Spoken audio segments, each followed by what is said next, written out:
నమస్తే. డైరెక్ట్గా పాయింట్లోకి వెళ్ళిపోతే ముంబై రద్దీ వీధుల్లో భరత్ జైన్ అనే వ్యక్తి భిక్షాటన చేస్తూ ఉంటాడు.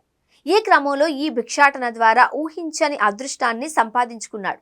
ఇందులో భాగంగా ప్రపంచంలోనే అత్యంత సంపన్న బిచ్చగాడిగా నిలిచాడు అంటున్నారు. ఈ సందర్భంగా అతని సంపాదన ఇప్పుడు వైరల్ గా మారింది. భరత్ జైన్ అనే బిచ్చగాడు ఇప్పుడు నెట్టింట హాట్ టాపిక్ గా మారాడు. వాస్తవానికి భరత్ జైన్ కుటుంబం కడు పేదరికంలో ఉండేది అంటారు.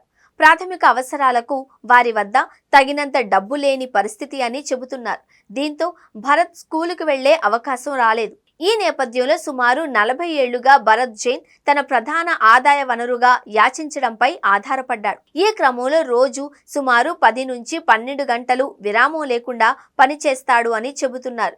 ఈ క్రమంలో సగటున రోజుకు 2000 నుంచి 2500 రూపాయల వరకు సంపాదిస్తాడట. అంటే ప్రతి నెల సుమారు 60,000 నుంచి 75,000 సంపాదించవచ్చు అని అంటున్నారు. ఈ సమయంలో తన సంపద పెంచుకోవడానికి పలు కీలకమైన ఆర్థిక నిర్ణయాలు తీసుకున్నాడట భరత్ జైన్. ఇందులో భాగంగా అతనికి 1.4 కోట్ల విలువైన 2 ప్లాట్లున్నాయి. ఇలా ఈ 2 ప్లాట్లతో పాటు థానేలోని 2 దుకాణాలతో నెలకు 30,000 అద్దె కూడా వస్తుంది అని చెబుతున్నారు.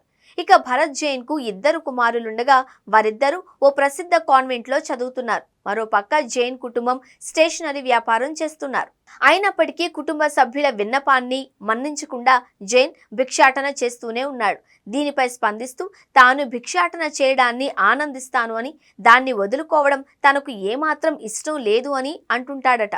ఇలా మొత్తంగా 7.5 కోట్ల సంపదను కలిగి ఉన్నాడు అని టాక్. ఈ నేపథ్యంలో భరత్ జైన్ వ్యవహారం ఇప్పుడు నెట్టింట హల్చల్ చేస్తోంది.